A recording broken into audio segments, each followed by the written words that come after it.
मोगाळ भाव भयणानो, लूक वो एक वैद जावन आसलो आनी कोलोसकारांक चीट आजो 4थो आविसर आनी 14वी वळ अशें सांगता. लूक प्रितीचो वैज आनी देमासूय तुका नमन करता. लुकान हिपोक्रेटीस जो वखदांचो बापूय आसलो ताजेहून चड वखदांची उतरां उपेगांत हाडलेलीं आसा. मोगाळ भाव भयणानो, आयज पासून आमी लुकाच्या शुभ वर्तमानाचें शिकप करतात आनी हें शुभ वर्तमानाचें शिकप म्हणजे आमच्या चड उपेगाचें जावन आसा. तें आमच्या आत्मीक जिविता पासत चड फायद्याचें जावन आसा. तर तिसऱ्या शुभ वर्तमानाच्या लिखाणांत पवित्र आत्म्या वरवीं लुकाची निवड हेंच दाखयता की पवित्र पुस्तकाच्या बरयणाऱ्यांची निवड ही बेश्टीच करूंक नासली.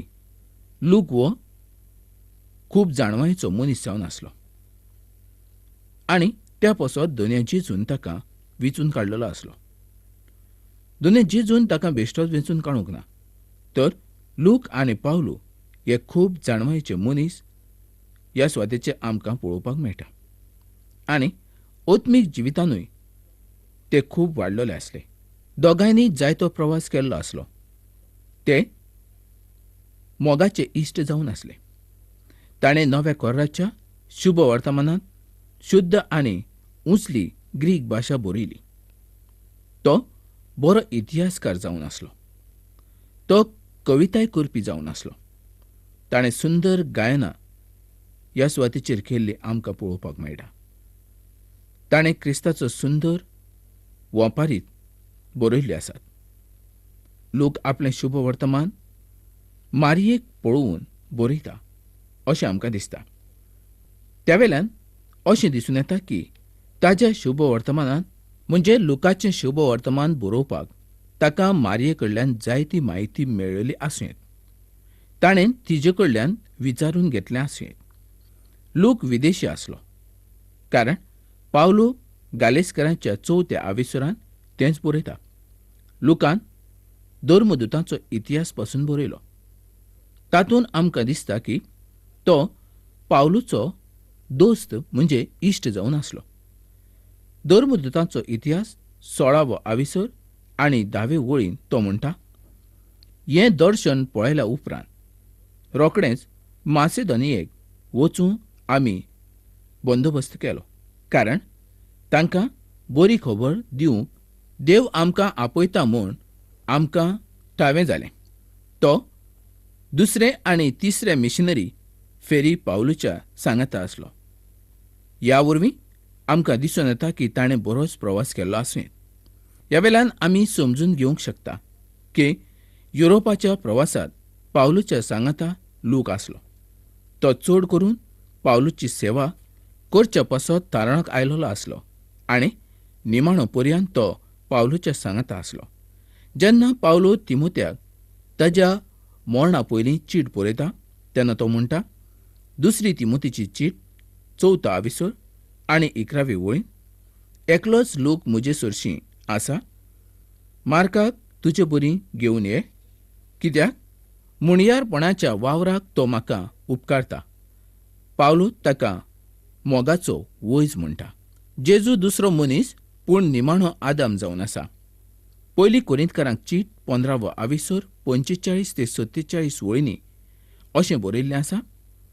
पयल्या मनशाक म्हणजे आदामाक देवान जिवो मनीस केलो. निमाण्या आदामाक जिवीत दितलो आत्मो केलो. आत्मीक ते पयले दिसती पडना, पूण मनशाच्या सैमा प्रमाणे ते त्या उपरांत आत्मीक ते पयले मनीस जमनीचो घडलेलो तो जमनीचो, दुसरो मनीस स्वर्गाचो. देव मनशाक जेजू सारको करूंक पळयता. पयल्या जुवांची चीट 3रो आविसर आनी 2री वळ आमी वाचुया. म्हज्या मोगाच्या भुरग्यानो, आतां सावन आमी देवाचीं भुरगीं, पूण फुडाराक आमी कितें जातल्या तें आजून पर्यंत परगट जावंक ना. पूण ज्या दिसा तें उगडापें जातलें तेन्ना आमी ताच्या सांगाता आसतले, आमी ताचे सारके जातले, कित्याक जसो तो आसा तसोच आमी ताका पळयतले हाची आमकां खात्री आसा. म्हणून जेजू दुसरो मनीस जावन आसा, उपरांत लाखांनी मनीस जल्माक आयले, तरी सुद्दां तो निमाणो आदम जावन आसा. आतां मनशाचो दुसरो बाप जावचो ना. इब्रू हाजो दुसरो आभिसूर आनी 17वी ओळ आमकां कितें सांगता तें आमी पळोवया. ह्या पासत प्रजेच्या पातकांचे बोगसणे मेळून घेवचे खातीर देवा फुडल्यान दोयाळ आनी विश्वासी महायाज्ञीक जावच्या सोंगटाक ताणें आपल्या भाव भयणी सारकी जावचें पडलें. हें ह्या पासत की ताच्या भाव भयणांनी ताजे सारकें जावचें. 19व्या शेंकड्यांत देवाक मानिनात तसले लोक उत्पन्न जाले आनी तांच्या विरुद्ध झुजूय सुरू जालें.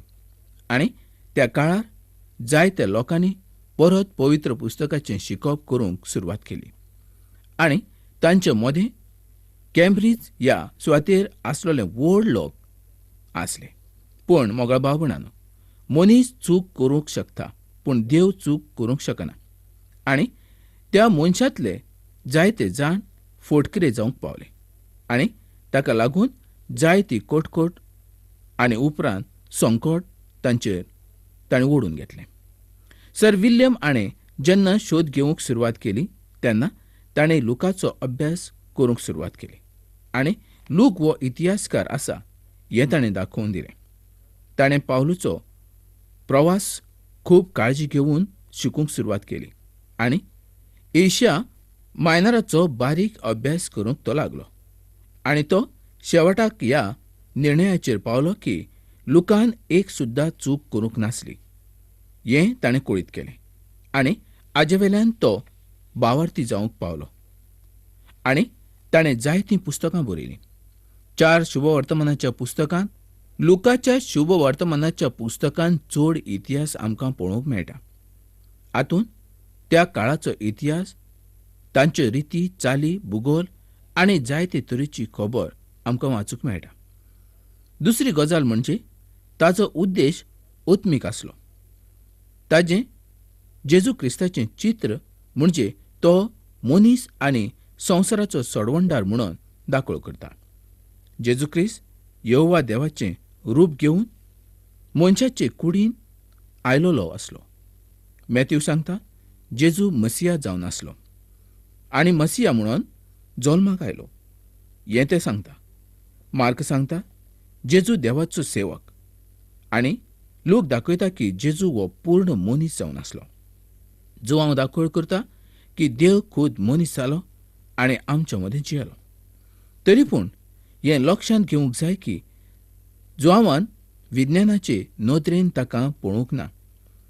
डॉ लुकान जेजूचें नासरीचें शिकप केलें आनी जें शिकप ताणें केलें ताजे वेल्यान जेजू देव आसा हें ताणें दाखोळ केलें.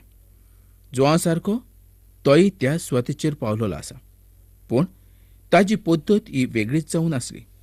मॅथ्यू दोनी जेजूक मसिया, राजा आनी सोडवणदार म्हणून दाखोळ करता. मार्क जेजू क्रिस्ताक बळवंत आनी संवसाराचो राजवटकी चलोवणारो अशें म्हूण दाखोळ करता. जुआं जेजू क्रिस्ताक देवाचो पूत म्हूण दाखोळ करता आनी लूक तर तो देवाचो पूर्ण पुत्र म्हणून दाखोळ करता. ताणें दूख सोंसलें जो आमकां आदार करूंक शकता. कृपा, दया आनी मोग तो आमकां दिवंक शकता अशें तो दाखोळ करता. ज्या प्रमाणे मॅथ्यूवान आपल्या लोकांक शुभवर्तमान बरयलें त्या प्रमाणे लुकानूय ताच्या लोकां पासत शुभवर्तमान बरयलें. लुकान ग्रीक जाणवायेच्या लोकांक आनी विचारवंतांक शुभवर्तमान बरयलें. क्रिस्ताच्या पयलीं 4थ्या शेंकड्यांत ताणें इतिहासाच्या चड जाणवायेच्या आनी सगल्यांक दिसून येता तसली जाणवाय ताणें संवसाराक दाखोळ करून दिली आनी ग्रिकांनी पूर्ण मनीस जावचें थारायलें.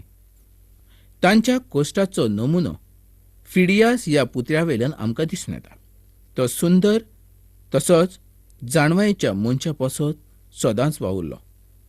प्लेटो एरिस्टोटल, वोयर, अकिलस, सोफिकिलस, एरिस्टोफेनस आणि थुसिडायस हांच्या साहित्य वेल्यान दिसून येता की ते पूर्ण मनीस आनी विश्वास दवरपी मनीस जावन आसले म्हूण, आनी तांचो प्रयत्न व्हड जावन आसलो.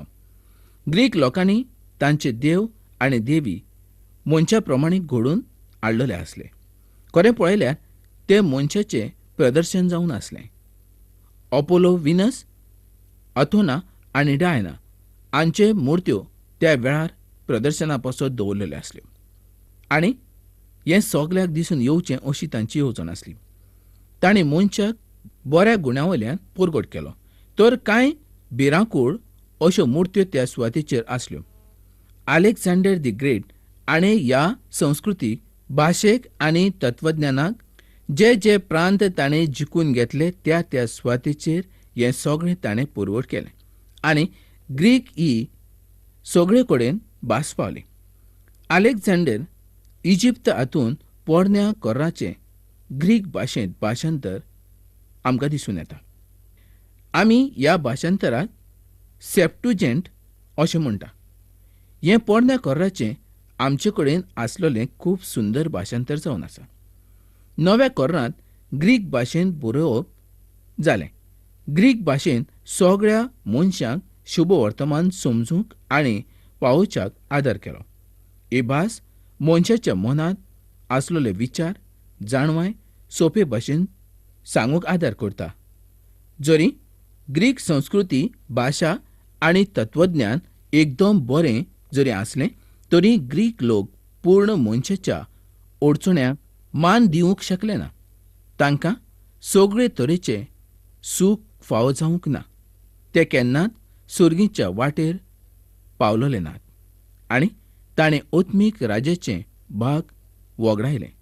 हो संवसार ताजें घर अशें तांकां दिसलें. आनी निमाण्या सुवातेर हो संवसार तांकां एक फोण असो जालो.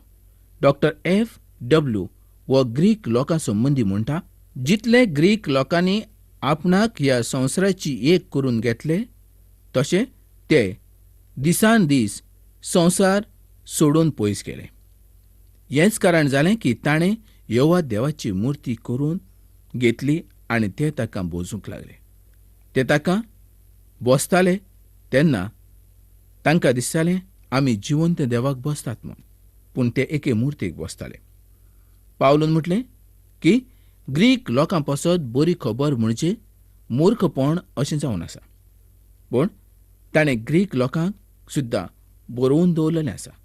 आयज हें शुभ वर्तमान सगल्या संवसाराक पावलेलें आसा.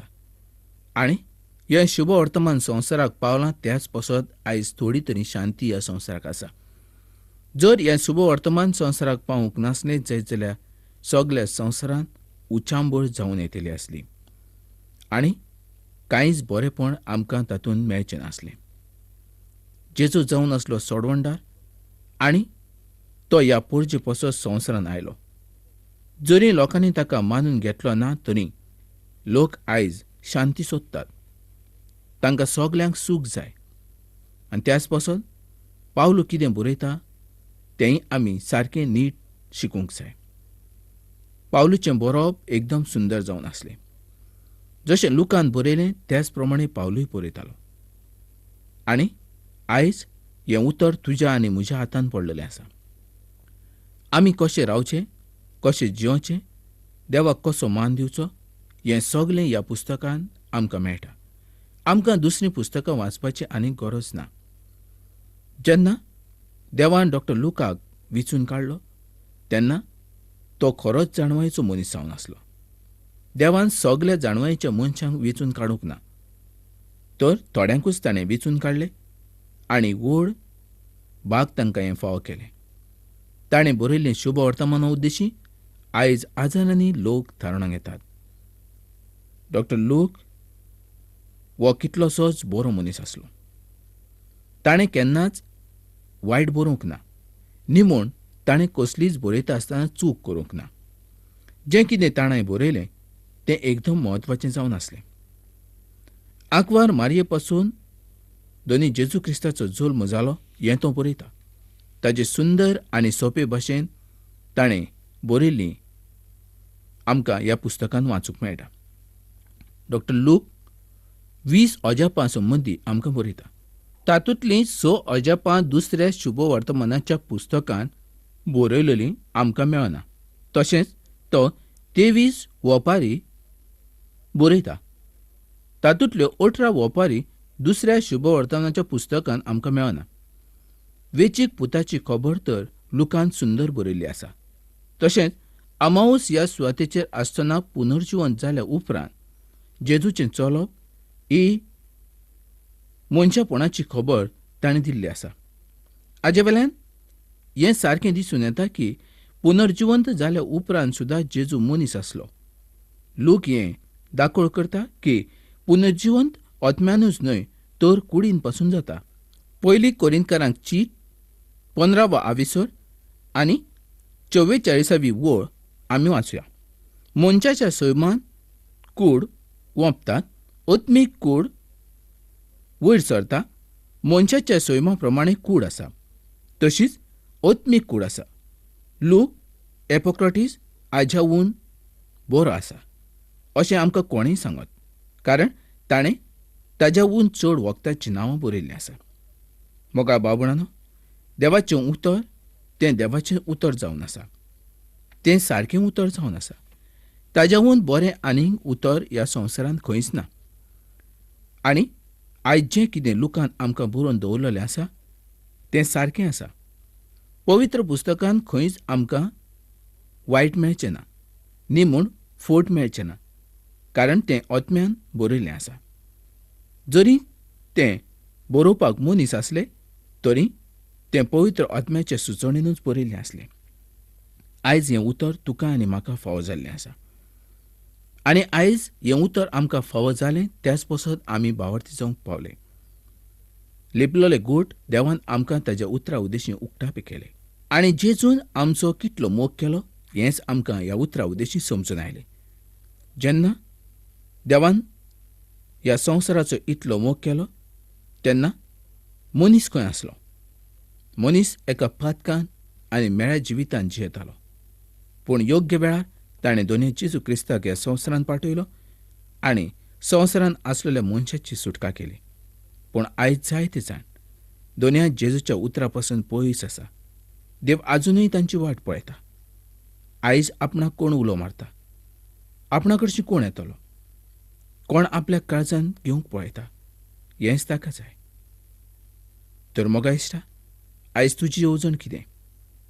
तूं दोनूय जेजू क्रिस्ताक आपलो सोडवणदार म्हूण मानूंक तयार आसा, काय तुज्या पातकी जिवितानूच तूं चलतलो? अशें करून तुज्या आत्म्याचो तूं इबाड करून घेवं नाका. आयज ह्या उतरांचेर तूं चत्राय दवर आनी जेजूक आयजूच तुजो सोडवणदार म्हूण मानून घे. तुजें जिवीत पूर्ण बदलून येतलें. तर मोगा इश्टांनी ही कार्यावळ हांगाच सोंपोवया आनी फुडल्या कार्यावळीन आमी परत मेळुया.